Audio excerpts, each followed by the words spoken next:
Hola y bienvenidos a Cierra el libro al salir, un podcast de literatura en el que hablan los libros, las personas que los leen y también las personas que los escriben. Yo soy Fernando Vicente y por suerte para todos vosotros y todas vosotras, no estoy solo en esta aventura, sino que me acompaña la mujer a la que ninguna mascarilla puede esconder la sonrisa, Ana Vidal. Hola, ¿qué tal? ¿Qué tal, Ana? Bien, sin mascarilla ahora para rodar el podcast, luego desinfecto el micrófono. Es lo que estaba pensando, no sé si estamos cumpliendo la legalidad. Nos separan 2.395 kilómetros, que lo he mirado esta mañana. Yo creo que es difícil que nos contagiemos a esta distancia, pero por si acaso luego desinfectaremos el micrófono y el ordenador y todo, ¿no? Y a nosotros mismos si hace falta. Episodio 18, un añito y medio ya con esto. ¿Quién lo diría, verdad? Sí. Muchos episodios, muchas horas de grabación, muchos libros leídos, muchos libros comentados, ¿verdad? Muchas desnoticias. Muchas anécdotas. Y, en fin, pues otro episodio más, el correspondiente al mes de junio de 2020, del infausto 2020. Y poco más te puedo decir ya de presentación. Bueno, yo voy a recordar que ahora más que nunca las redes sociales nos unen y nos acompañan a todas las personas que están en casa solas. Pues recuerdo que estamos en Facebook, en Twitter, en Instagram. ¿Hay más redes sociales? No sé. En YouTube. Bueno, y por supuesto en YouTube con vídeo. Desde que empezó la cuarentena, el podcast es un vídeo ahora también. Y bueno, pues nos encanta si nos dais likes, estrellitas, si escucháis, si os suscribís a nuestro canal y todas esas cosas que se hacen cuando te gusta un podcast tan guay como el nuestro. Exacto. Más es bastante importante lo de las manitas arriba y los pulgares y los corazones y las estrellitas y todo esto son muy importantes. Aunque parezca mentira por los dichosos algoritmos y pues que los algoritmos en realidad son un poquito tontos y lo que buscan es que la gente tenga muchas cosas de esas. Eso. También, por cierto, que no lo has dicho tú, pero lo digo yo, si alguien quiere comprobar si realmente estamos grabando con mascarilla o sin mascarilla, la única manera de hacerlo es a través de YouTube.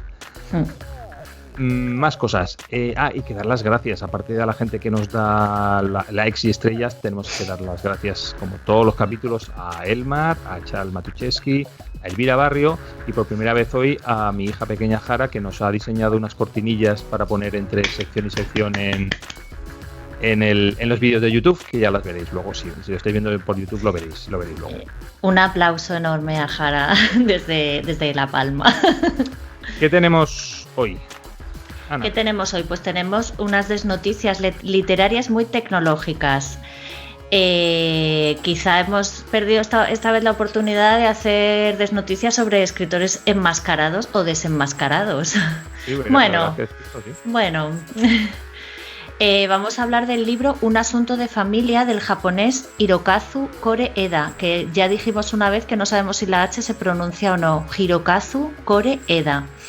En el otro caso. También tenemos la reseña borgiana de El libro sonámbulo de Tito Fluxá. La entrevista de Destiempo va a ser con el escritor chileno Roberto Bolaño, que igual que Elena Garro, que a quien entrevistamos hace 2 meses, me suena, sí, también odiaba a Octavio Paz. Sí. Y nada, y el oído por ahí y ya nos despedimos, pero todavía no, eso es el final.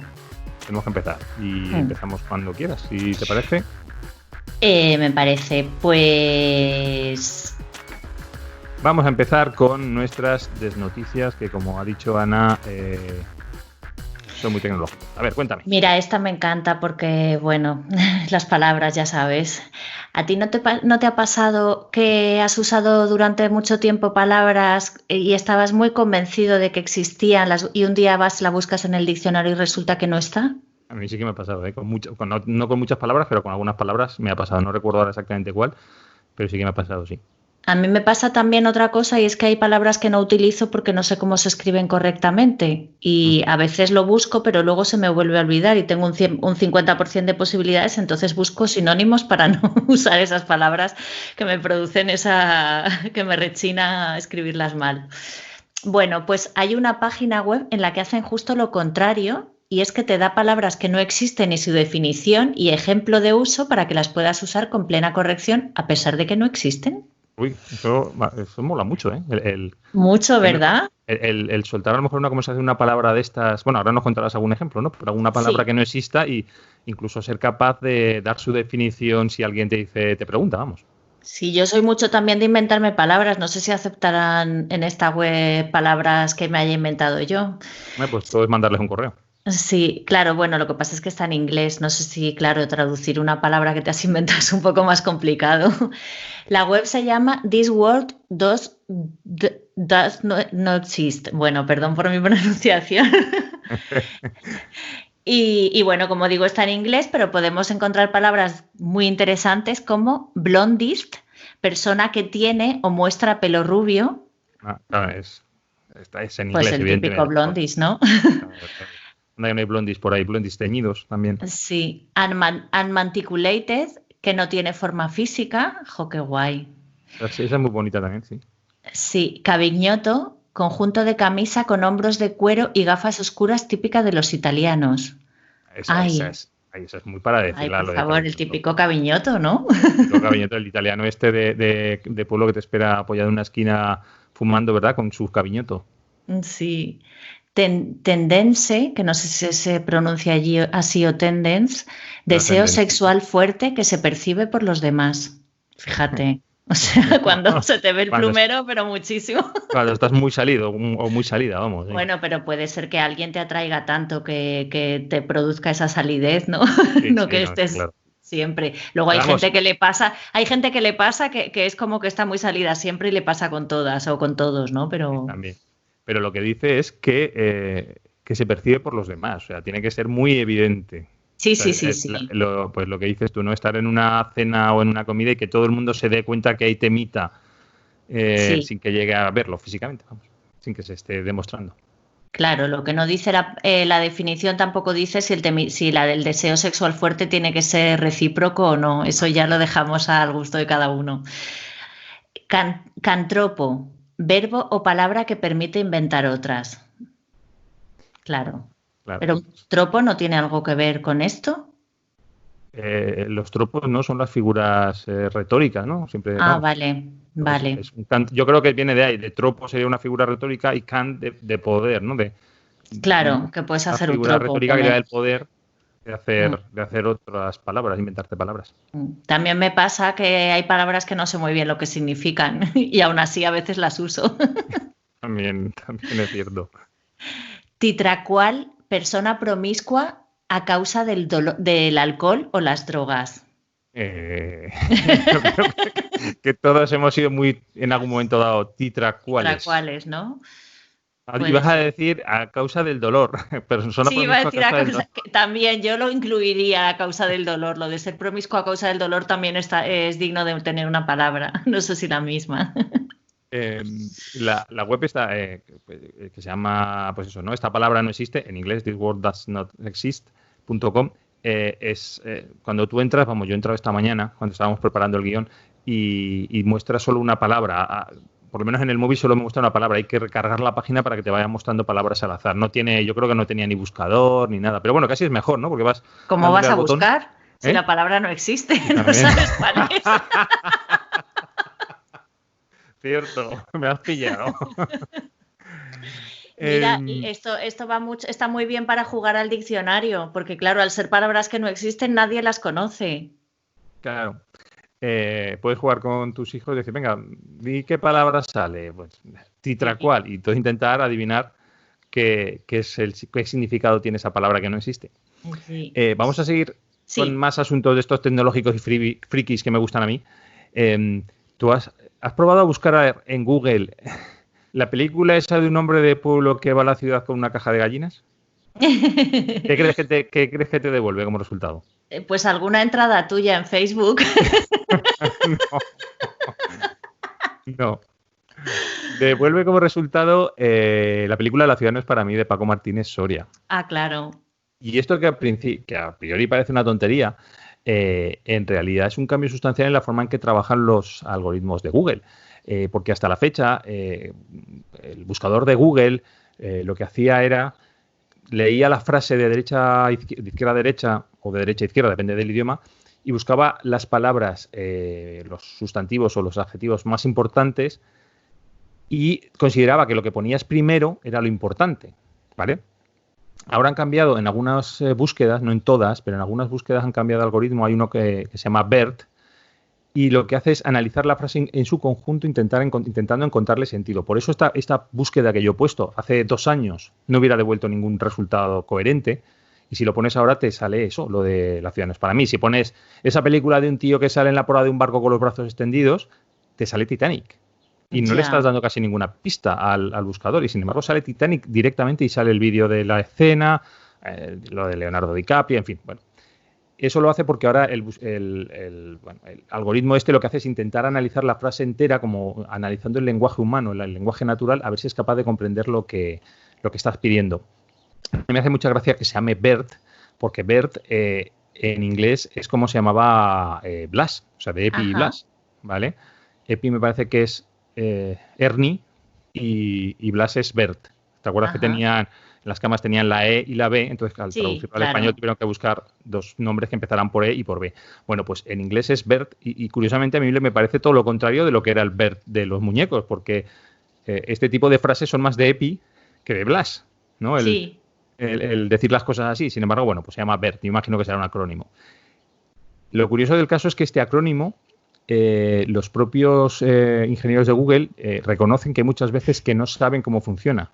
O sea, ellos le dan datos por machine learning, por aprendizaje automático. El algoritmo va aprendiendo y ellos dicen que muchas veces no entienden qué proceso mental ha llevado al algoritmo a dar las respuestas que da a preguntas como la que he planteado, ¿no? Que son muy no absurdas, pero muy abstractas. Y eso, que es sea, que ya les ha superado BERT. Sí, BERT ya está superando a los ingenieros de Google. Dentro de poco ya los algoritmos de Google propia. Ya te propondrá, cuando busques te dirá, pero esa película no es muy buena, mejor puedes ver esta. Ay. Antes de que escribas nada, la respuesta que buscas es no. También, a mí me lo podría decir eso. Pues mira, otro que ha cambiado, un poco es Word. Word, el programa el procesador de textos, ¿no? ¿Se llama así? Sí, de Microsoft. Sí, en su versión inglesa han decidido que dejar 2 espacios tras un punto es un error, cosa con la que estoy bastante de acuerdo, y eso ha sido la puntilla a un debate de décadas. Yo no sabía que había ese debate, o sea, detrás de un punto hay un espacio, no hay 2. Pero yo creo que es que, a diferencia de en España, que está la Real Academia de la Lengua, etcétera, etcétera, que puedes estar de acuerdo, no puedes estar de acuerdo con sus criterios, pero es la que los marca, no existe una Real Academia de la Lengua inglesa, sino que son las universidades, ¿no? y tal, las que van marcando un poco la tendencia de por dónde va el idioma inglés. Y yo creo que sí que ahí, en algunos sitios ponían 2 espacios, algunos medios de comunicación ponían 2 espacios, otros solo 1. Sí que había cierta tendencia o poner guiones o no poner guiones entre las palabras. En español creo que ese debate no se ha dado, pero en inglés sí. Bueno, pues están los monospaced, tienen como bandos, ¿no? Que consideran que todos los signos deben ocupar aproximadamente el mismo espacio. En español la raya no cumple esa regla. Y los double spaced, que si solo hay un espacio entre frases se dificulta la comprensión del texto. Y este movimiento de Word da la puntilla a estos últimos que últimamente estaban en clara minoría. O sea, ahora han decidido que eso ya es un error y ahora ya es todo monospaced. La Tierra es redonda. La Tierra es redonda. Mientras no se demuestre lo contrario. Bienvenidos terraplanistas de alrededor del globo. A mí, fíjate que yo pienso que incluso a lo mejor esta derrota de los double spaced de estos es una derrota económica, porque yo supongo que, claro, una editorial que imprime millones de libros, una editorial grande, Estados Unidos es un país muy grande, que imprime millones de libros, si Stephen King, por poner un ejemplo, decide poner 2 espacios detrás de cada punto, o sea, detrás de cada frase, el volumen del tamaño del libro aumenta, es más papel, es más coste, entonces realmente a la editorial incluso le interesa que no haya esos 2 espacios para ahorrar papel y ahorrar hacer un tamaño de un libro más chiquitito, ¿no? A lo mejor ha sido por eso, no lo sé por qué ha sido, pero puede ser, no sé. No Pero sé, vamos, no sé. A mí es que yo soy un poco talibana, pero claro, porque aquí la regla es otra, ¿no? De toda la vida. claro. Entonces, bueno, no sé si de toda la vida, por lo menos desde que yo me dedico a temas de De textos correcto. y tal. Y, y cuando corregía, que yo fui correctora en una editorial, y yo detecto un doble espacio a distancia y me pone un poco de los nervios, así que Pues fíjate, di que en Estados Unidos montan una polémica por cualquier cosa, ¿no? Yo imagino que ya, Twitter también es verdad. habrá... Y luego también se olvidan de las polémicas enseguida, eso también hay que decirlo. Y luego Eh, habrá quien demande, ¿eh? Por esto. que me han dicho, me has hecho comprar mucho más papel para hacer mi libro, me he pagado más por este libro porque estaba en doble espacio en vez de en espacio simple. Que por cierto, yo en España lo que detecto mucho es, y además que es una cosa súper sencilla, que la gente no sabe poner 3 puntos suspensivos. Ay, sí. Ponen 2, ponen 7, ponen 14. Yo que recibo muchos correos de mis jefes, es decir, aparte que en general la redacción de los correos que recibo es bastante lamentable, eh, que lo de los puntos suspensivos tienen un grave problema, porque en el mismo texto te pueden poner unas veces 3 puntos, otras veces 16, o sea, nadie tiene criterio, y es una cosa súper fácil. Independientemente de que no se deberían utilizar con tanta soltura los puntos suspensivos, o sea, que tienen una función en el ecosistema que no es estar para terminar cada frase. Hay O, gente por ejemplo, también que utiliza tres comas suspensivas. Que si eso es cierto también. Y el etc punto, que eso ya es, también, es sí. la es redondear, ¿no? Es el culmen ya de suspender una expresión. En Sí. fin.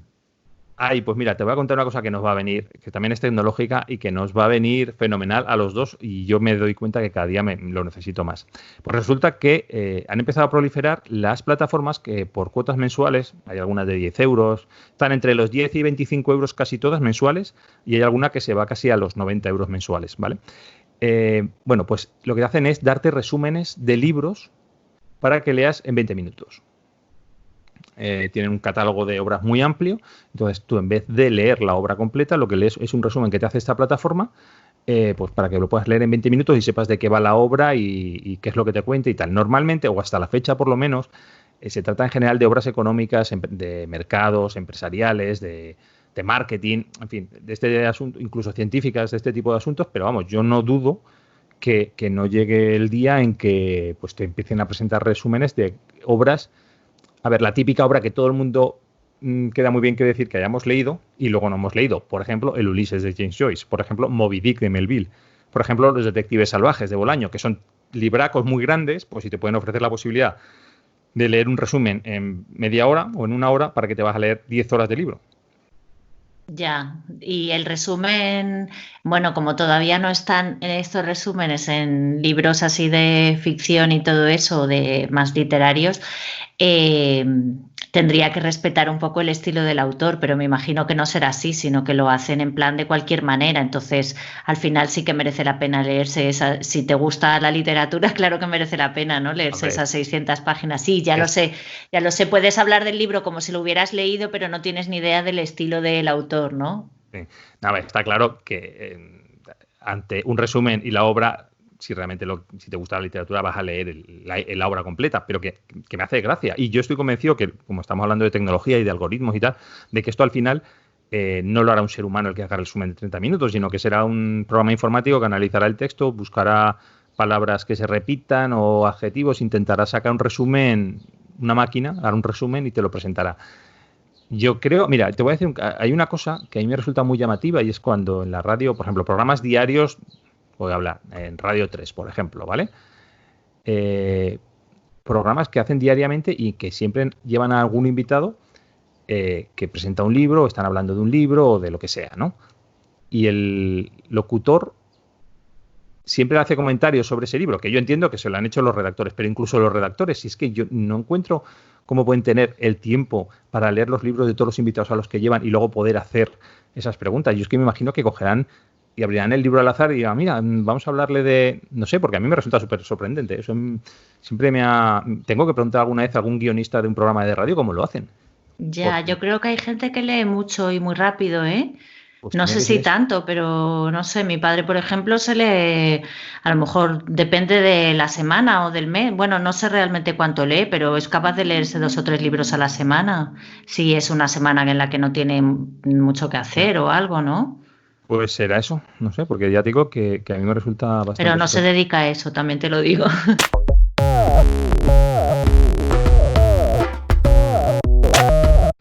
Bueno, pues como ha anunciado Ana antes, este mes hemos leído, y vamos a comentar a continuación, un libro japonés, lo hemos leído en español, claro. De momento no nos llega para el alemán, para el japonés todavía menos. Y el libro es Un asunto de familia, que es del autor Hirokazu Koreeda. Em, Hirokazu Koreeda, o vamos a llamarlo Hirokazu por evitarnos lo de. O sea, Hirokazu, perdón, Koreeda, por evitarnos lo de la H. Koreeda es director de cine. Es uno de los directores de cine más reputados de Japón. Y si este año 2020 ha sido, bueno, el año de la pandemia, sí, y también el año de la película Parásitos, esta película coreana que ganó el Oscar a la mejor película y que, bueno, Yo que la es he un visto, cierto. la he visto. Yo también la he visto, que ha sido un cierto fenómeno cinematográfico. En el año 2018, Koreeda presentó una película que se llamaba Un asunto de familia, que ganó, que también tuvo bastante éxito, quizá no tanto como Parásitos, pero que también ganó, por ejemplo, el Festival de Cannes de 2018. Koreeda lo que ha hecho después, curiosamente, a mí es lo que me resulta muy curioso, es que después de lo diré, después de la película decidió hacer el libro de la película. O sea, no es el guión de la película, sino es el libro que ha escrito basándose en esa película. Yo como la película no la he visto, tampoco sé si tiene muchas diferencias con el libro, no lo sé. No sé si realmente La hay mucha diferencia o no. película he visto que llega en julio o agosto, no, o sea, sé que llega este verano a Filmin. Uh-huh. Bueno, pues habrá que verla este verano, a ver si la podemos Sí. ver y podemos compararla con el libro. Hay que decir que la versión española la ha publicado la editorial Nocturna y ha sido traducida por Rumi Sato. Y bueno, ¿de qué va la historia? Pues un asunto de familia va de una familia. Es una familia extraña, es una familia que no es familia, pero es más familia que las familias que sí lo son. Es más familia que si lo fuera sanguíneamente. Es una especie de familia Simpson al japonesa, eh, por, pero no por el tipo de personajes, no porque sea de humor, sino por el que son personajes muy marcados, son muy diferentes cada uno de los miembros de la familia, en fin. Podríamos decir que es una familia disfuncional, pero a mí es que eso de la disfunción nunca, ni la disfunción eréctil ni ningún tipo de disfunción, no me ha llamado nunca la atención. Es una palabra que no me gusta, pero sí que es cierto que es una familia extraña, ¿vale? Es una familia no familia. No sé hasta qué Bueno, punto es ya podemos. empezando por ahí, ¿no? Sí, pero para que no sé hasta qué punto podemos comentarlo Mm, sin decir demasiado del libro, ¿vale? ya. Esto es complicado. Decir que es una novela muy corta, bueno, muy corta, es una novela que se lee bastante rápido, son 226 páginas. Y una de las cosas que sí me ha gustado, por ejemplo, de la traducción, el problema de cuando lees no sé si te pasa a ti, Ana, el problema de cuando lees un libro traducido es que realmente no sabes dónde empieza el autor, lo que hemos comentado en otras ocasiones, ¿no? Dónde acaba el autor, perdón, y dónde empieza el traductor. Mm. El traductor de este libro ha optado por muchos términos japoneses, o sea, no traducirlos, dejarlos en japonés y explicarlo en notas, ¿no? Entonces, eso le da lo ambienta muy bien, aunque en algunas ocasiones, claro, los términos que comentas que son tan extraños, ¿verdad? Tan alejados de lo que nosotros conocemos. Claro, supongo que por eso, porque no hay una traducción realmente en nuestro idioma para algunas palabras, ¿no? A mí, por ejemplo, la voy a buscar porque no sé exactamente cómo se dice. Una que siempre me ha hecho mucha gracia. Yo la había visto en reportajes en la televisión sobre Japón y que a raíz de este libro ya entendí lo que era el pachinko. ¿Sabes lo que es? ¿Sabes Ah, lo que sí, es? sí, sí, sí. El Es pachinko como son un sitio de apuestas o algo así, ¿no? Sí, no, pero son esas máquinas tragaperras japonesas que, a ver, yo lo supe a raíz de este libro. En Japón Mm. está prohibido el juego, ¿vale? Ah, Entonces, no puede haber máquinas tragaperras porque está prohibido el juego. Entonces, sí tienen máquinas tragaperras, pero lo que echan son bolitas de acero, ¿vale? Unas canicas. Van echando ajá. canicas que ellos compran en la tienda y compran pues un cazolete o un cubo con 500, no sé, lo que sean.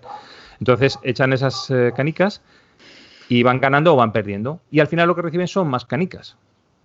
Ujú. Entonces, ellos eso no lo pueden cobrar en dinero, pero la tienda les da regalos a cambio de esas canicas que han conseguido, pues un peluche.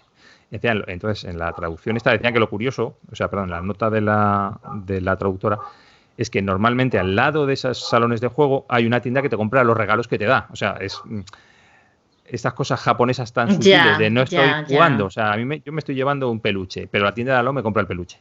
Ya. O a mí me ha tocado pues un encendedor, pero la tienda de al lado me compra el encendedor. Entonces al final sí que están jugando. Bueno, pues como eso, hay muchas referencias a alimentos, ¿no? A alimentos he visto muchas referencias. Sí, a objetos también, ¿no? Así como... Sí, crea un ambiente, claro, recrea un ambiente que no conocemos para nada, ¿no? La propia vivienda, la propia casa donde viven, que está como la típica casa que no han construido un bloque de apartamentos, sino que se ha quedado ahí la casita baja rodeada de bloques. Y claro, todo seguramente... Es como en la película esta de Up, de Pixar y de Disney, la del señor un poco este así. que... Un poco así sí que se la... Seguramente para alguien japonés que lea para una persona japonesa que lea este libro, bueno, si lee el libro después de haber podido ver la película, ¿no? Pero si leen el libro, pues todo les parecerá normal, pero a nosotros todo nos resulta exótico de alguna manera, ¿no? Sí, a mí hay cosas que resultan muy exóticas. Por ejemplo, creo que hay una escena con el tema de ir a pescar a un local cerrado. Me parece que van a pescar. Debe haber como sitios como polideportivos en los que tú pagas para que te dejen pescar. Entonces te dejan en una piscina, claro, y te dejan un trocito y tú te pones ahí en la piscina a intentar pescar carpas. O sea, es que es todo como muy japonés, claro, es que está desarrollado en Japón. Pero sí que es cierto que una vez que te metes en la historia es exótico, pero no hay sensación de extrañeza. No sé, o sea, los sentimientos... Están muy bien plasmados los sentimientos de los personajes, además de casi todos los personajes, de una manera u otra, logran transmitirlos muy bien. Sí, y son muy diferentes unos de otros, ¿verdad? Es una familia, lo que hemos dicho. Es que son una familia ni de su padre ni de su madre. Sí, efectivamente, es una familia que no es de su padre ni de su madre, y los personajes pues son, pues eso, como pueden ser en el caso de los Simpson, que cada uno es completamente distinto a los demás, ¿no? Y muchas veces ni siquiera, o sea, a veces actúan al unísono, pero muchas veces ni eso. O sea, son una familia muy extraña. Y bueno, la historia, pues es la historia de esa familia a raíz de que deciden rescatar de la calle a una niña, una noche de invierno que nieva y tal. Se encuentran una niña que está en la terraza de su casa, de una planta baja, y hay una discusión dentro de la casa. Y ellos sospechan que los padres están borrachos y que le pegan a la niña, y entonces deciden llevarse a la niña. Entonces, a partir de ese momento es cuando se desarrolla toda la historia que cuenta este libro, Un asunto de familia. En general, ¿a ti te ha gustado? A mí me ha gustado mucho, me ha gustado especialmente cómo se crean la creación de personajes que hace, la recreación. Me gusta también esa manera de expresar los sentimientos de cada uno, cómo los expresa aunque sea a sí mismo, porque muchas veces se hablan a sí mismos, es como una reflexión que hacen los personajes, ¿no? El narrador se sitúa un poco dentro de cada uno, no sé, aunque yo opto porque sí que hay un protagonista, no sé si te parece a ti que el protagonista es el niño, ¿no? Sota. Sí. Pero el narrador está un poco con todos y acompaña en las sensaciones a todos, menos a la niña más pequeña, creo. Sí, es verdad. Sí. Realmente la que menos sabes, porque solo ves como, bueno, lo que hace, y hace poco, es esa niña rescatada. Sí, y aún así se traslucen muchas cosas de esa niña con lo poco que dice, ¿no? Por la propia experiencia que tiene cada uno, claro. Y me gusta también de qué manera te introduce la primera, o sea, cómo de repente notas que, bueno, al principio ya notas que la historia es un poco extraña, ¿no? Porque empieza con algo así ya interesante. Es que no sé si quiero desvelar algo o no, pero me gusta cuando te introduce la primera vez que no son familia, ¿no? Y entonces luego poco a poco te lo va desgajando todo y dices, todavía me falta uno porque me lo cuenten, ¿no? Sí, y es como bonito eso también. Sí, es una manera además. Es decir, los escritores japoneses en general, con Murakami me pasa, lo que pasa que Murakami Claro, porque yo de japonés es el que más he leído a Murakami, aunque he leído otros, pero en general todos son capaces, o sea, describen muy bien la vida familiar y los sentimientos familiares sencillos. O sea, yo creo que los escritores occidentales tienden a... Todo es un gran drama, ¿no? Y es como, pues yo creo que nos viene de los griegos, Electra, Edipo, todo parecen grandes dramas, ¿no? Y ellos, los japoneses, sin embargo, las relaciones familiares las manejan en términos muy sencillos y se nota en la escritura, en cómo escriben y cómo describen los escritores japoneses las relaciones familiares o las relaciones intrafamiliares. Y en este caso, realmente tú te pones a analizar los personajes y es lo que has contado, ¿no? Que de cada uno te va contando su historia, la historia de atrás, qué hace en esa familia, por qué está en esa familia. Y las relaciones pero realmente las relaciones entre ellos son muy sencillas. Tenemos una madre que quiere ser madre, un padre que quiere ser el padre, ¿verdad? No sé si te has Quiere dado que lo cuenta. llaman papá. Sí. Entonces hay una madre que quiere ser madre, un padre que quiere ser padre, un hijo que con la llegada de la nueva hija está un poco desubicado, que no sabe si ya sigue siendo hijo o no sigue siendo hijo. Pero es como cuando cuando tienes una hermana más pequeño, ¿no? O sea, está muy bien definido también ahí, porque no es su hermana, pero da igual, él se siente un poco destronado con la llegada de la hermana, pero Sí, luego sí. le coge cariño también, ¿no? Sí, no, por eso te digo que son saben escribir, y en este caso Koreeda lo hace, saben escribir muy bien en las relaciones familiares y describirlas muy bien. Y como tú has dicho, y te van descubriendo los matices de los personajes, y algunos muy sorprendentes, ¿no? Y vas descubriendo las relaciones que existen de verdad entre ellos. Entonces es un libro en el que te cuenta la historia de una familia escarbando. Sí, Sí. ¿no? Porque de hecho en la portada del libro, si no la ha cambiado la editorial y ahora es otra, la portada del libro creo que es un fotograma de la película en que se ve a toda la familia, el padre, a la madre, la abuela, los tres hijos, ¿no? Se les ve todos como en la puerta de una casa. Sí. Y entonces este libro sería como coger esa foto y decir, vale, pues esto es una familia normal, ¿no? Y empezar a escarbar. Y a mí me da la sensación, claro, es lo que dices tú, no sé hasta dónde podemos decir sin destripar demasiado, que de repente, bueno, pues te pones a escarbar, a ver lo que hay detrás de esa foto de familia y empiezas a descubrir las particularidades de cada uno de las relaciones para luego en realidad darte cuenta de que eran una familia absolutamente normal. Y una familia que quería estar unida y que quiere seguir unida a pesar de todo lo que les ocurre. Sí, pues eso Y es de una darse familia. cuenta de que tienen defectos también y que a veces no se quieren tanto o que a veces tienen ciertos egoísmos, ¿no? Y pues lo que estamos hablando, lo que es una familia absolutamente normal. Entonces, a mí ese viaje de lo que presumimos que es una familia normal a descubrir que no es una familia normal, para darte cuenta que realmente sí que es una familia normal, que es lo que es una familia. O sea, lo que esta obra es definiendo o acotando el término familia, o sea, lo que es familia y lo que no es familia. Entonces, como diciéndote, es que la familia se define no por las relaciones consanguíneas, sino por otro tipo de relaciones, que son las que tienen estos personajes. A mí es un libro que la verdad es que me gustó mucho y además es un libro que, como hemos dicho antes, se lee bastante fácil, no es corto, o sea, que decir, es corto, no es excesivamente pesado, no hay mucha floritura, no hay mucha descripción. Koreeda no se pierde es muy cinematográfico en eso, no sé si te has dado cuenta, hay muchas veces que hay algunos términos que, como dice, ella lo miró o sea, como si dijera, es una acotación de guión, o sea, lo que ha puesto aquí es una nota a la actriz o al actor, decir, esto lo tienes que hacer así, más que la descripción del acto, de lo que tienen que hacer. Y a mí me ha pasado algo curioso también con este libro y es que, claro, yo he visto Parásitos, ¿no? Igual que tú, y la casa me la imaginaba un poco como la casa de Parásitos, pero la casa en la que viven ellos, no a la que se van luego, ¿no? Sí. Y bueno, la familia de Parásitos sí que es una familia, pero luego dejan de serlo en un momento dado, ¿no? Hacen justo el efecto contrario, van a otro sitio en el que no son familia, ¿no? Y bueno, me ha recordado un poco a eso y me imagino qué submundos habrá en las sociedades asiáticas, ¿no? Porque una es coreana, la otra japonesa, o sea, qué submundos se esconden debajo. Me interesa bastante este tema, las cosas que se esconden debajo de las alfombras de la sociedad y este libro va bastante sobre eso, ¿no? Y luego hay otra película española de Fernando León de Aranoa que se llama Familia.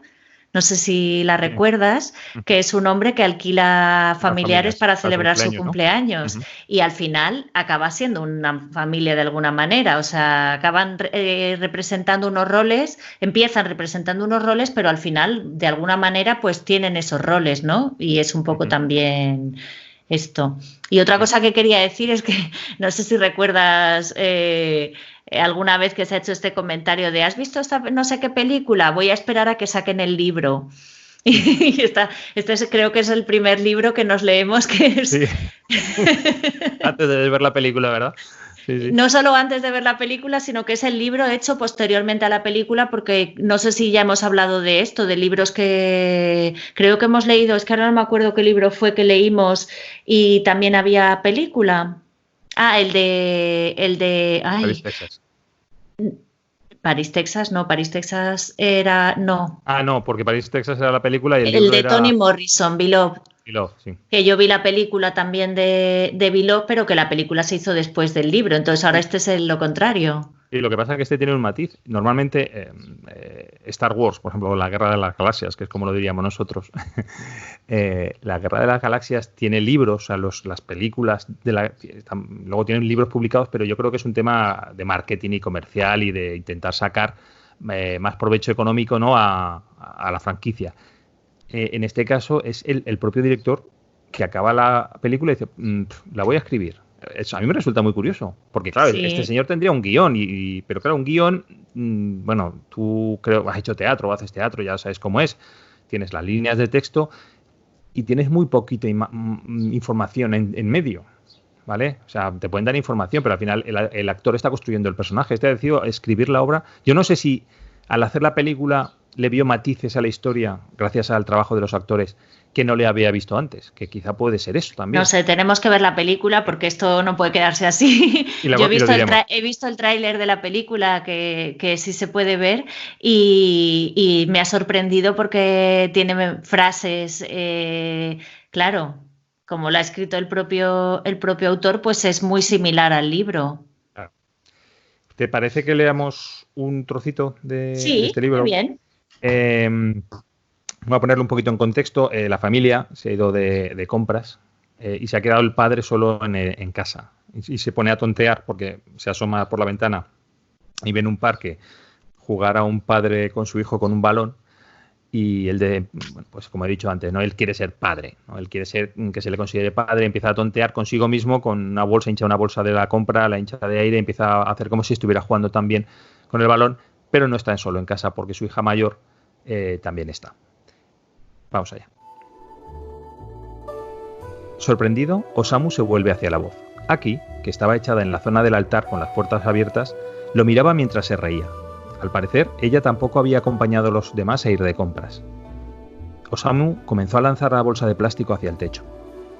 Osamu, ¿cuándo lo haces con Nobuyo?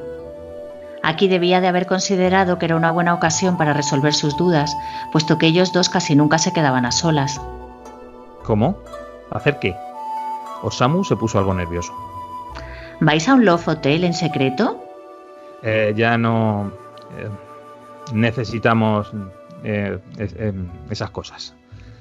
Osamu trató de mostrar la calma de un hombre maduro, pero por el contrario se le crispó la cara. ¿De verdad?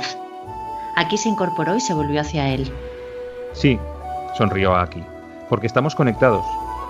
No por aquí, sino por aquí, afirmó mientras se tocaba primero el bajo vientre y luego el pecho.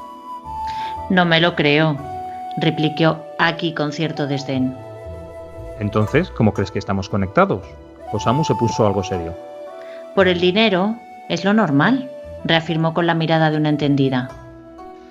Osamu se preguntó a qué tipo de adultos había estado viendo ella a lo largo de su vida de tan solo 23 años.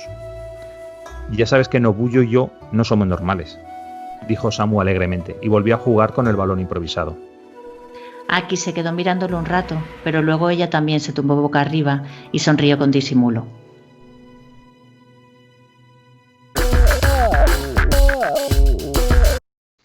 Bueno, hemos hablado de un libro que hemos leído en común y ¿me puedes hablar de algún libro que hayas leído tú, Ana? Pues te voy a... No. ¿No? O sea, te podría hablar, pero este no me lo he podido leer. Ah, vale. Vale, esto es un libro muy curioso, el libro Sonámbulo de Tito Fluxá. ¿Libro Sonámbulo? Sí. La verdad es que es de lo más curioso que he visto hasta ahora, y mira que hemos visto tú y yo curiosidades o hemos hablado de libros curiosos. Este lo ha encontrado mi padre durante la cuarentena en su casa, con esta manía maricondo que le ha dado a todo el mundo de que tenía tiempo de más y reorganizar las cosas. Mi padre tiene la biblioteca súper organizada, la tiene toda metida en una base de datos y tal, pero bueno, pues ha estado echando un vistazo, cambiando, no sé muy bien. El caso es que se ha encontrado con este libro y me habló de él. Uh-huh. Y este libro es de la biblioteca de mi abuelo, que mi abuelo tenía... Probablemente heredado, viene de 2 generaciones. Bueno, no, porque yo todavía no lo he heredado, pero espero heredarlo porque tengo muchas ganas de echarle un ojillo. Bueno, ya lo miraré cuando pueda ir a Madrid. Tengo ganas. Mi abuelo tenía una estupenda biblioteca también, antigua, ¿no? Mi abuelo nació en 1800, a finales de 1800. Bueno, este libro, el prólogo lo escribió el propio autor. Tito Fluxá nació en 1867 y era redactor de Sucesos y de la sección literaria en el Diario de Palma. Bueno, por el nombre no lo he dicho, pero era mallorquín. Yeah. Bueno, este trabajo tampoco le quitaba mucho tiempo y tenía, pues le daba de comer, ¿no? Y el resto del tiempo él se lo pasaba escribiendo novelas que nunca consiguió publicar. O sea, era como escritor, publicaba en el periódico y vivía de ello, era escritor, pero como escritor de ficción y eso, fallido, ¿no? Pero bueno, él era muy disciplinado, como ya hemos hablado, tenía sus rutinas escritoras, ¿no? Y por la tarde, después de comer y de echarse una siesta, se sentaba a escribir sin parar hasta la noche. Después, qué suerte. ¿Eh? Qué suerte de poder hacerlo. Sí, bueno, pues no estaría casado ni tendría hijos o no importaba todo eso, ¿no? Después cenaba y se iba a dormir. Y así, entre la redacción del periódico y la escritura que hacía en casa, pues él se pasaba la vida escribiendo. Era su rutina absoluta, escribir y poco más, comer y dormir, ¿no? Uh-huh. Y pues no termina aquí su escritura porque cuando se acostaba era sonámbulo. Muy bien. Sí, y muchas noches que se levantaba de la cama, iba a su escritorio y emborronaba hojas. A veces las emborronaba, otras veces escribía cosas que no tenían sentido, otras veces sí tenían cierto sentido. También hacía dibujos, hacía como bocetos de ingeniería, vegetales, animales, ciudades vistas desde arriba. Ten en cuenta que estamos hablando de finales del siglo XIX, principios del XX. Y bueno, cuando él se dio cuenta de que estaba sobreescribiendo sobre las libretas en las que él escribía sus novelas, que a él le parecía como importante, ¿no?, lo que estaba haciendo, pues empezó a dejarse preparada por las noches, se dejaba preparada una libreta limpia en el escritorio. Y a la mañana siguiente, si había escrito, no escribía todos los días, si había escrito, arrancaba las páginas que había escrito para que no las ensuciara, para no volverlas a ensuciar. O sea, es como si él fuera 2 personas, una la despierta y otra la dormida, y la despierta ordenaba un poco al dormido, ¿no? Y nada, fue guardando el material y con el tiempo le fue dando forma y...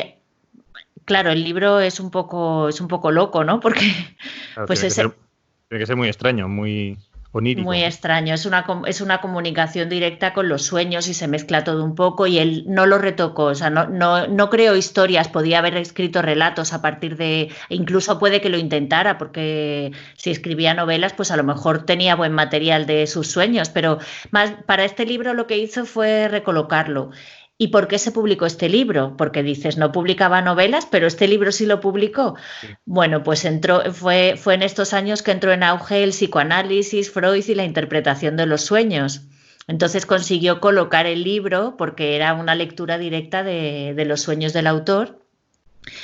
Claro, mi padre tiene el libro, pero no sabemos si este libro se vendió, si no se vendió, si no ha trascendido desde luego a nuestros días. O sea, yo he googleado el nombre del autor, libros sonámbulos, todo, y no aparece por ninguna parte nada del libro. O sea, no, yo lo podré ver, pero no tenemos más copias. Y tu padre, que es un gran sonámbulo, perdón, un gran lector, se lo ha leído. Bueno, pues lo habrá ojeado también. Mi padre, a ver, yo le he pedido que me enviara algunas fotos o algo para poder leer algo, pero es que está en mallorquín Ah, el claro. libro. Entonces, claro, mi padre entiende algo y me ha contado alguna cosa, pero bueno, pues no he querido porque mi padre realmente vivió en Mallorca en verano y tal y sabe mallorquín, pero tampoco me va a hacer una traducción Ya. así muy... Pero bueno, ya subiré la portada a Facebook y algunos de los dibujos que son bastante interesantes porque tiene uno que es como de un pájaro máquina, que es una especie de avión y claro, justo en aquella época empezaron a los primeros prototipos de aviones y como él trabajaba en un periódico, pues me imagino que tenía esa información. Pero lo bueno es que eso viene de sus sueños, o sea, claro, pues a veces pasa, ¿no? Que te cuentan algo o lo que sea y luego sueñas con ello. Pero él encima, hay una película de Eliseo Subiela que se llama No te mueras sin decirme dónde vas, pues que el protagonista o lo que sea construye una máquina para grabar los sueños. Ujú. Entonces tú te pones a dormir con la máquina, lo típico de cosas en la cabeza y tal, y se graban tus sueños en una película y luego puedes verlos. Pues esto es una cosa así como intermedia Sí, sí. entre, ¿no? Entre, entre esto y tal. ¿Lo has escrito alguna vez? ¿Algo que has soñado? Bueno, yo tengo una libreta de sueños desde Pero, hace poco. pero ¿la tienes en la mesilla por la noche? No, no, no, la Para el día tengo. siguiente. Sí, al día siguiente, claro, al día siguiente cuando me levanto, si me acuerdo. Y hay algunos que, por ejemplo, eh, no sé, bueno, últimamente con lo de la cuarentena hay mucha gente que sí que habla de que tiene sueños así muy curiosos y tal. Pues yo la verdad es que yo sueño bastante siempre, ¿no? Pero últimamente pues también mucho y cuando me acuerdo los apunto, pero no siempre me acuerdo. Bien. Que yo alguna Bueno, vez es me he que despertado. nada, ya termino Ah, vale. nada, que no sé si, lo que no sé si el psicoanálisis sacó algo en claro de este libro o no, tampoco, ¿sabes? No. Porque por mucho que consiguiera que lo publicaran, pues no tenemos información más allá de esto. Y bueno, que a mí me parece, la verdad, un libro súper curioso, ¿no? No, no, sí, como curioso. Y además lo del libro Sonámbulo es también como muy adecuado. Además, como, no sé como título, pero como definición de un género es muy bueno. Total, y te Los libros imagínate que la sonámbulos. gente escribe. Claro, yo a raíz de este libro he investigado un poco o sea, un poco así del sonambulismo, ¿no? Porque me parece, la verdad es que el sonambulismo me parece muy curioso. No conozco a mucha gente. Creo que Manuel Rebollar es sonámbulo, no estoy segura. Me suena, pero no conozco a mucha gente sonámbula.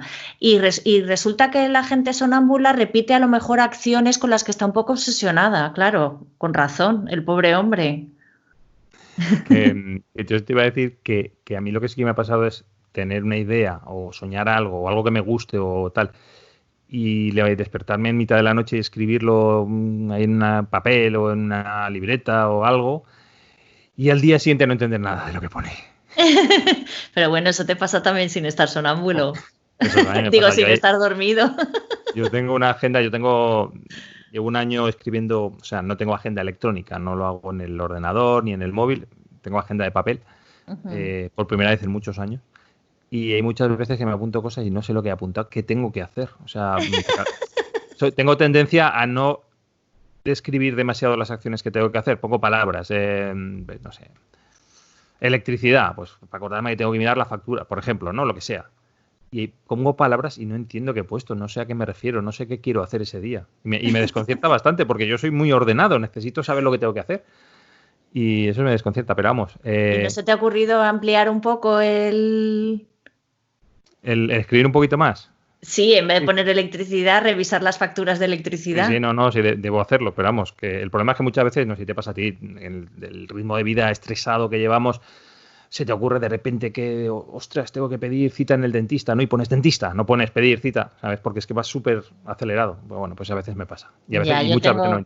yo tengo libretas de cosas que quiero hacer, cosas que quiero hacer el fin de semana, otra libreta del trabajo en la que hago las listas de cosas que me van surgiendo para ir tachando, porque es que si no, o sea, ya no me da la cabeza para más, la verdad.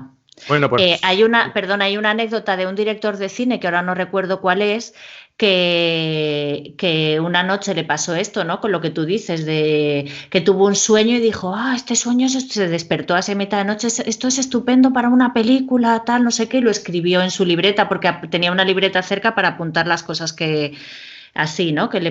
Interesantes de los sueños. Y por la mañana, cuando se levantó, leyó en su libreta: chico conoce a chica y se enamoran.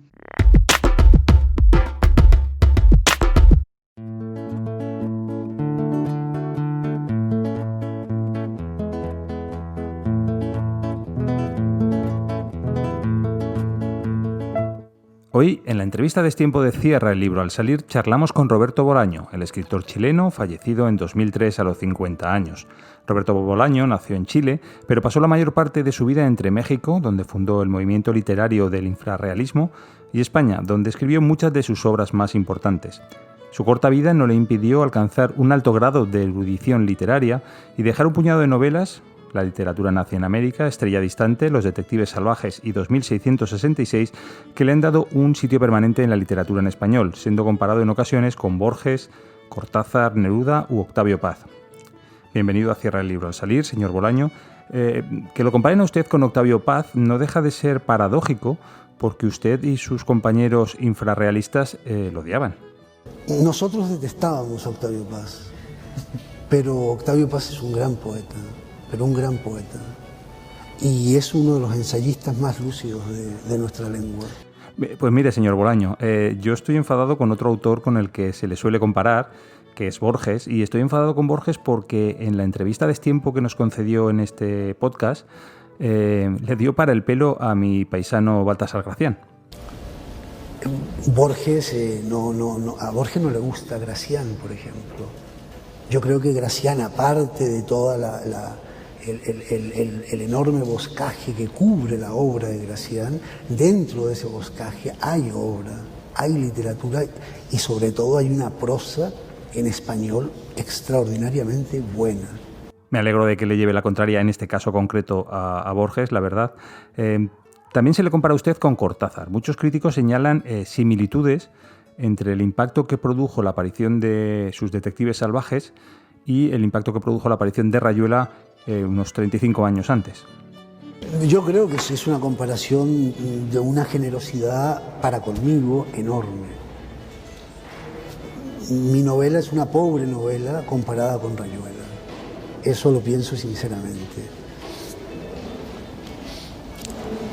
Ahora, al menos hay algo en donde puedo algo que puedo aceptar, y es que al menos he intentado meterme por estructuras y por juegos dentro de esa estructura nuevos. Si lo he conseguido o no lo sé. Es cierto, respecto a esto que nos acaba de decir, que al menos está claro que en sus obras ha intentado ir más allá de la estructura tradicional de la novela. ¿Ese es el camino de la literatura del siglo XXI? Mira, una novela en donde lo único en donde solo se sostiene por el argumento, ¿sí? Por un argumento y por la forma lineal de contar un argumento, o no lineal, simplemente un argumento que se sostiene en una forma más o menos archiconocida, pero no archiconocida en este siglo, sino en el XIX. Esa novela se acabó. Se va a seguir haciendo ese tipo de novelas y se va a seguir haciendo durante muchísimos años. Pero esa novela ya está acabada, y no está acabada ahora porque yo lo diga, está acabada desde hace muchísimos años, ¿sí? En donde lo que aguanta la novela es el argumento, ¿sí? En donde no hay estructura, en donde no hay juego, en donde no hay cruce de voces. Yo creo que en lo que a mí respecta, la novela que viene tiene que ser una novela que no repita a los autores del boom y que no tienda hacia lo fácil.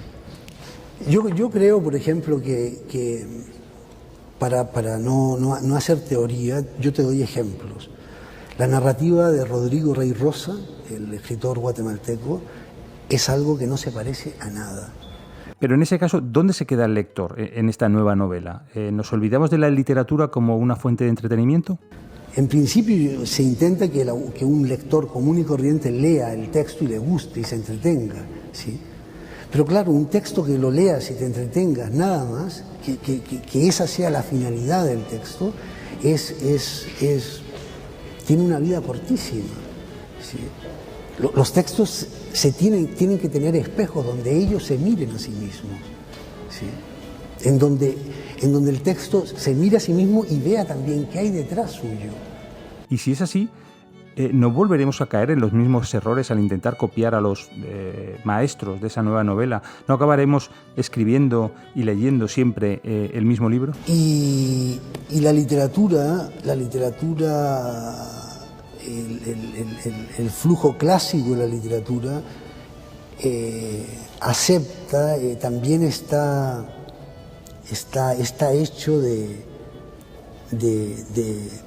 plagios consecutivos, es decir, todos estamos escribiendo el mismo libro a final de cuentas, y ese mismo libro a final de cuentas es nada, con mayúsculas, eso sí, o tal vez con minúsculas. Sus novelas en general, pero especialmente las dos más famosas, Los detectives salvajes y 2666, son novelas bastante largas, incluso para la época, para lo que se llevaba en la época en la que usted la escribió. ¿El escribir estas novelas tan largas era algo premeditado? La respuesta englobaría también al cuento y a la poesía. ¿Por qué escribir? ¿Por qué escribir una novela larga? ¿Por qué escribir un cuento? ¿Por qué escribir más sonetos? ¿Sí? Una novela es larga en principio porque hay una estructura que está allí, que necesita ser llenada. No puedes plantear una estructura de 6 pisos y construir uno solo y dejar el resto, el esqueleto de la casa nada más. Usted, como Borges, al que hemos citado ya, eran grandes eruditos de la literatura y es conocida su afición por los libros, incluso como meros objetos físicos, no como fuente de lectura. ¿Cómo rellenó los anaqueles de su biblioteca? Porque usted, a diferencia de muchos otros autores que hemos entrevistado en estas entrevistas a destiempo, no proviene de familias acomodadas. Y yo veía cómo mis amigos robaban libros y sus bibliotecas iban creciendo, menos la mía. Y entonces me decidí a entrar en el gremio de los ladrones. Y al principio me fue bien, y luego tuve 2 o 3 caídas y dejé de hacerlo, me ponía muy nervioso. Además, uno empieza comprando libros o robándolo y termina leyéndolo. Pero en mi caso ya es una obsesión. Compro libros y ni siquiera los leo, los acaricio. Y tengo muchos libros y tengo algunos libros que no he leído y que sé que no voy a leer jamás, pero los compro y de vez en cuando los hojeo. Y me gusta tenerlos cerca. Siempre se quejó de que le faltaba tiempo para escribir, para leer, que le faltaba tiempo en general. Y ahora que usted dispone de todo el tiempo del mundo, ¿ha releído sus obras para hacer reediciones póstumas? Es que si estuviera pensando constantemente en mis libros, me volvería loco porque sé que están llenos de errores y tendría que estar corrigiéndolos y dándole vuelta al asunto. Y cuando termino de escribir un libro, en el momento en que entrego la última talerada, la última prueba de impresión, adiós. Vamos a entrar un poco en el amarillismo y le voy a pedir que nos cuente algún cotilleo. A mí nos consta a nosotros que usted reside ahora en el paraíso, pero ¿dónde cree que hay más escritores? ¿En el paraíso o en el infierno? Mira, los grandes escritores, los grandes de verdad, los que marcan el canon de nuestra literatura, generalmente fueron hombres buenos, hombres o mujeres buenos. Y ya para terminar, señor Bolaño, por favor, para todos estos escritores que a usted lo consideran un maestro, un modelo, un mesías, deje una guía de vida, una máxima a seguir en la escritura y en la vida. si he de vivir, que sea sin timón y en el delirio, que es una apuesta pero total, ¿no? Muchas gracias, señor Bolaño, y hasta siempre.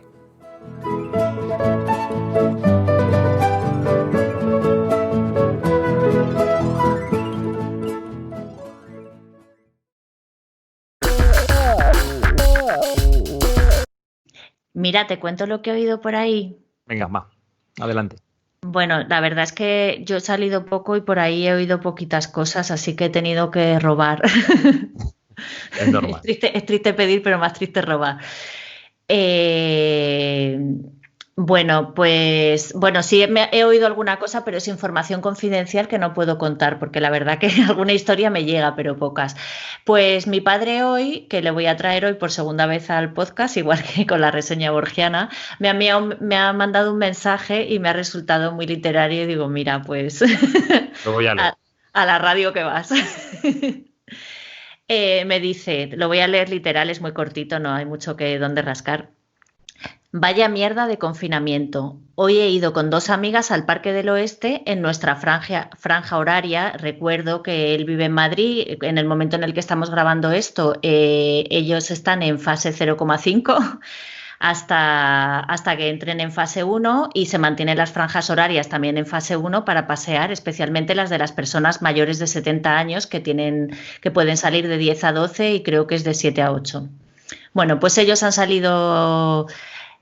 Repito, hoy he ido con 2 amigas al Parque del Oeste en nuestra franja horaria de 10 a 12 y en el parque hemos visto a 2 viejos, uno montando en un triciclo que debía medir como 1,20 m o 1,30 m y otro jugando a la pelota.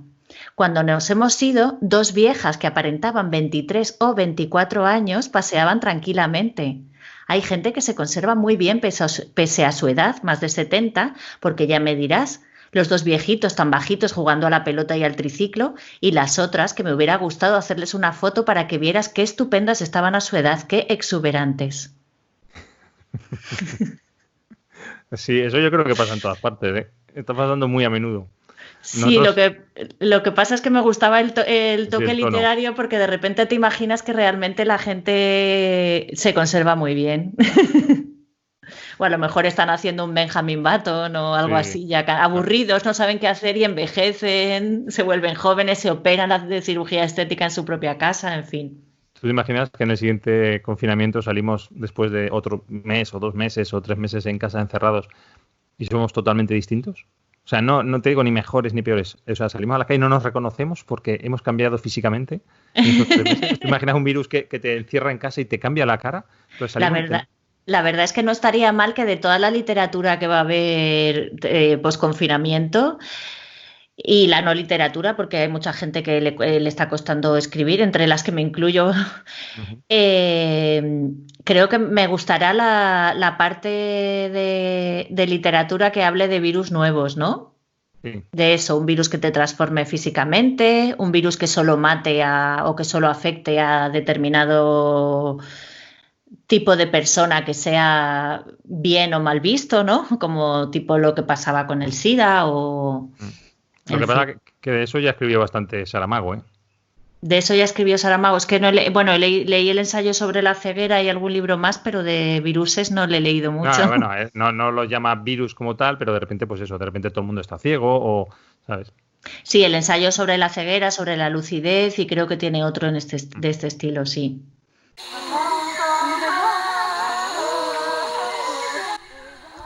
Bueno, Fernando, pues ya se ha terminado el programa. Sí, ya hemos acabado. Sí. Esto se pasa muy rápido, ¿verdad? Estamos muchos días preparándolo, porque aunque parezca que esto es fruto de la improvisación, tiene mucho trabajo detrás. Y nos leemos algún libro y todo. Sí, de vez en cuando. Y sin embargo, fíjate, pues eso. Empezamos a grabar y se ha terminado. Pues nada, me gustaría recordar que las redes sociales, Facebook, Twitter, Instagram, YouTube. Sierralibroalsalir.com. Sierralibroalsalir.com, que es nuestra página web, que podéis clicar, suscribiros y me gustear todo lo que queráis y recomendárselo a vuestros amigos y enemigos. Y ya entramos en el verano, no sé qué haremos. Tenemos que pensar qué hacemos este verano. literariamente hablando. Sí, porque yo voy a ir a la playa, eso sí. Tú vas a ir a la playa, pero yo creo que este verano no toca playa. Nos leemos Los Detectives Salvajes, 600 páginas. Ay, ha caído un gato. ¿Ha caído un gato? Sí. Bueno, no ha caído, se ha lanzado al vacío. Bueno. Pues con gato incluido, pues eso, que te decía que si nos leemos Los Detectives Salvajes, 600 páginas así para amenizar el verano. Wow, no lo sé, no sé qué decirte. No sé lo que haremos en este verano, pero estaremos aquí. Eso, seguiremos con el podcast. Pues nada, no sé si falta algo por decir. Sí, no te olvides de una cosa. ¿Qué? Era el libro al salir. Ah, vale. Bueno. Eso, adiós. Chao.